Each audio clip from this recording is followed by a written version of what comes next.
Hello and welcome to this new series I'm trying to do. We're about overland bush mechanics and tips on overlanding. I've been overlanding for about 2 decades on and off through southern and East Africa, also through the North African Sahara Desert. I've had 3 Land Rover Defenders, 2 300 TDIs and current beauty, the Land Rover Puma turbodiesel 2.4 Defender. A lot of the overland stuff, expedition stuff will be general for anyone's interest, but the Land Rover Defender bush mechanics, the engine and gearbox stuff will be specific to this one, the MT82 gearbox and obviously the Ford engine in this one. The previous 300 TDIs with their original Land Rover engines, the TD5 was the last of the Land Rover engines, and there are 380 gearboxes meant to be more reliable. Haven't had any problems with this one yet. I did have to change a clutch release bearing on the gearbox, but the gearbox itself seems to be running fine. A lot of people I see have written that it can be unreliable, but it's been fine up to now. But as I said, any engine or gearbox will be specific to the Puma, but any suspension, drive shaft work, you can take it to any Defender. Right, so my bush mechanic clothes, I've got a set of an old t-shirt, ripped short jeans and sandals. I keep them to hand, they're easy to wash, can use a wash basin on the road.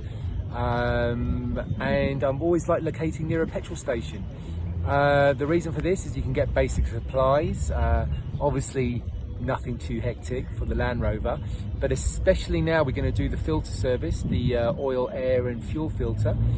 Being close to a petrol station is handy, because if you need to, especially for the fuel filter, because if you prime using the ignition method, which we'll talk about later,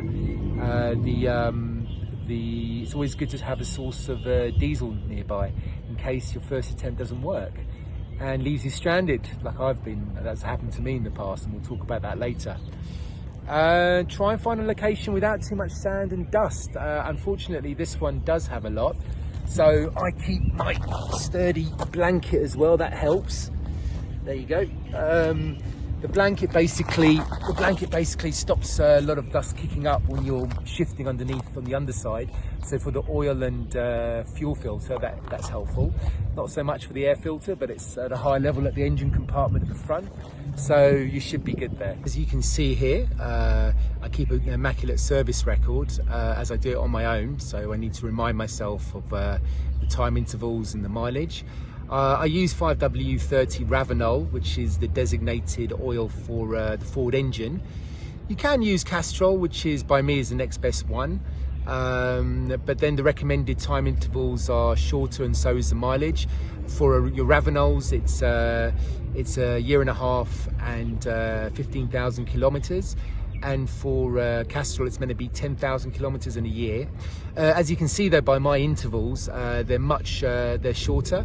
In both cases, since November 2021, I've done about a year, 4 months and 8,000 approximately kilometers between each service.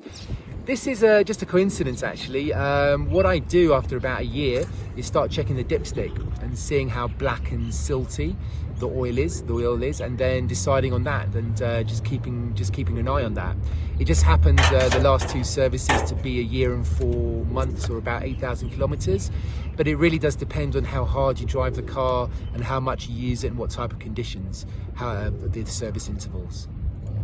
Right, here's all the service equipment you need. From left to right, it's the oil, air and fuel filter service.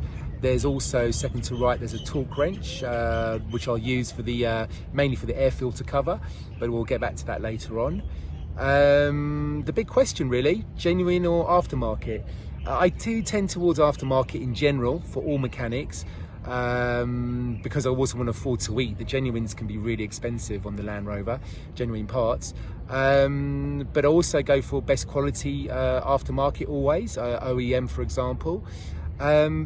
Basically, it's a balance between cost and quality. Like for this service, I will use a genuine oil filter, because the cost difference isn't too much, and the difference in quality between your best aftermarket and genuine can be substantial. For the air filter, I tend to vary it depending on the driving conditions during the service period I perceive to do. In this case, I'm here for a good few more months in Joburg. Don't plan to do any hectic off-roading until maybe the end of the year, so I'll probably use aftermarket air filter, and then I'll carry a genuine one, and when the conditions get sandy or dusty, I'll just swap them over or clean out the aftermarket one more often, and the cover.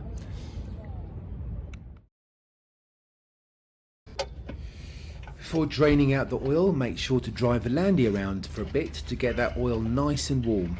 This will ensure that as much of that silt at the bottom of the sump comes out as well. A 20-minute drive is more than enough. When taking off that sump plug, be careful as the oil does shoot out. Carefully remove the sump drain plug and have your container at the ready. As it drains out, as you can see, the oil path does shift quite a lot, so make sure to move that basin as you remove it.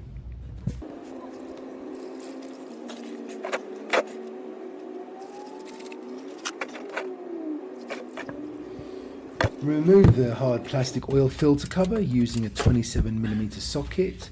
Again, make sure to have the container at the ready, as there is still some oil left there that wouldn't have been drained. Better to leave both the sump and oil filter exposed and let the remaining oil drain out. I've heard of some people leaving the vehicle overnight to drain. Obviously, in the conditions on the road, this is not advisable, especially if you go to sleep and the wind picks up and you are left with a sump full of dust and particles.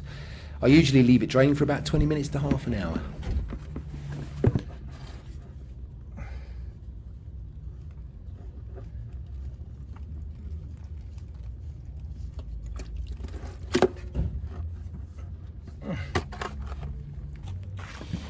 Right, I cleaned the oil filter cover thoroughly. I used methylated spirits on the outside and a dry cloth for the inside. Basically, if you notice, I use one side of the cloth with methylated spirits, and on the other side I keep it actually dry to use inside the cover. When you do the oil change, it is advisable to also get a new drain plug. The washer on the drain plug does wear down over time. I've never had a problem with it or a leak or anything, but that's because I also do the change in every service. But changing that rubber O-ring as well on the oil filter is advisable for the same reason. I do usually keep the old one that looks in decent enough condition just in case.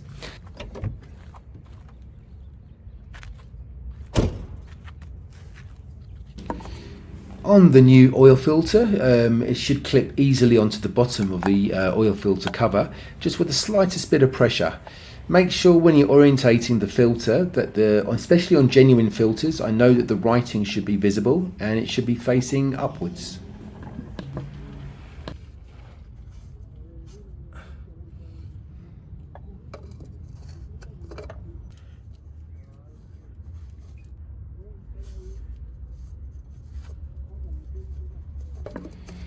Screw back that oil filter cover with the new filter already set inside. I do use a torque wrench on the oil filter cover.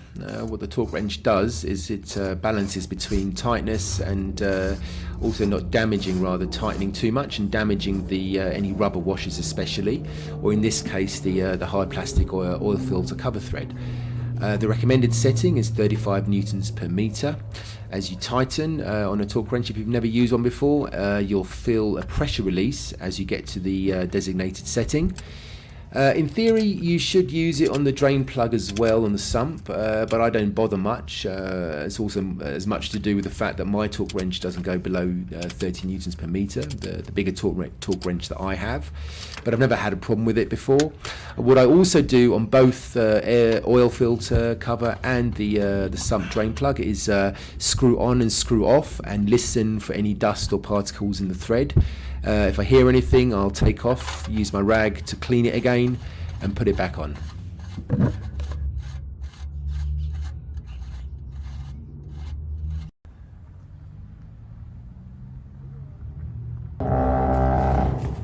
Pour away any oil left into the self-storage container, wipe it clean, And another useful universal thing to have, of course, is kitchen towels. That and methylated spirits are a man's best cleaning tools on the road.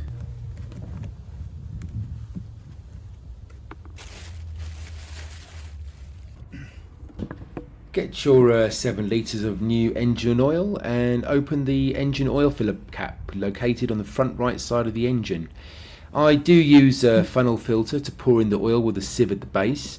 Obviously with new oil you don't really need a sieve, but on the road they are useful if you get stuck and have to use degraded oil, God forbid. I actually have one for all the fluids around the car. They're particularly useful actually when pouring in fuel for actual fuel at remote African locations that you might suspect isn't up to scratch. It won't stop watered down fuel, of course. For that you have to up the number of times you drain the fuel filter, but at least it helps a bit with all the dust and particles in the dirty fuel.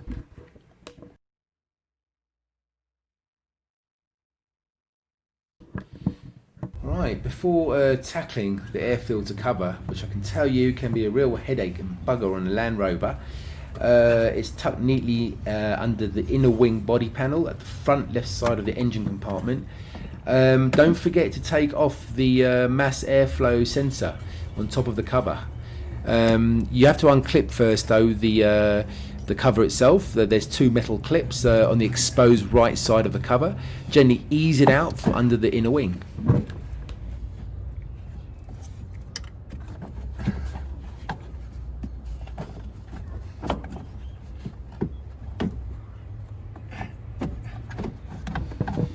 Once you've got that cover off, take out the old air filter and have a look inside the cover.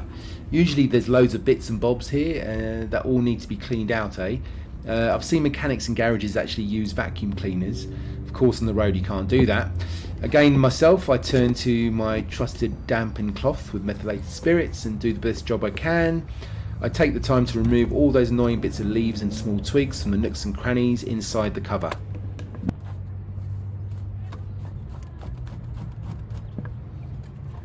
Take the new air filter and gently place it face down into the cover. Make sure the red rubber lip is firmly clipped on the air filter cover face down, and then you can begin the struggle once again to put the air filter cover back on underneath the inner wing.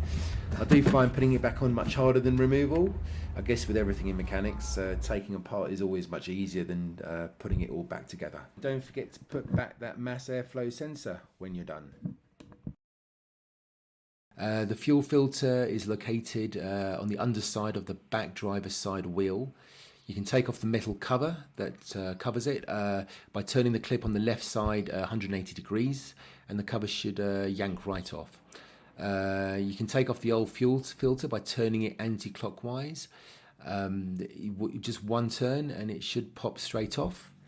Make sure you clean that holder thoroughly. Taking your time to clean it properly is beneficial, saves you getting dust and nonsense into your fuel system. Take that new filter and pour the diesel in the middle, in the hole in the centre. The litre should fill it right to the top, near the top. The reason you're doing this is to put as little air back into the fuel system as possible when you start the ignition. And line up the new filter with the grooves on the fuel filter holder. Turn it clockwise until it sits tightly and check properly. You'll see me checking again and again. That's because when I first got the car, I wasn't used to priming the fuel filter with the ignition method. As on the old 300 TDIs, you had a priming lever right next to or near the filter in the engine compartment where it used to sit. First time I did the service, I didn't sit that filter properly back on the grooves. It came loose while I was driving, and air got into the system, and eventually it cut out and wouldn't start again. I eventually had to walk to a petrol station and get more diesel and just reprime the filter, and it started just fine. But like I said, that's why it's one of the advantages of working near a petrol station and doing as much work near a petrol station, especially on those fuel filters.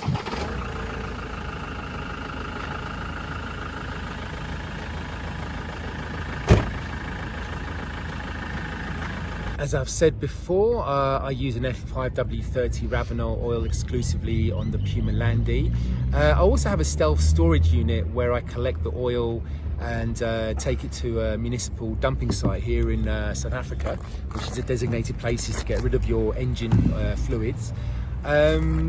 Please make sure to take off that drain plug on the self-storage unit, which I have done before with very, very interesting consequences. The oil pouring out everywhere before I could get to that drain plug, and a massive cleanup job.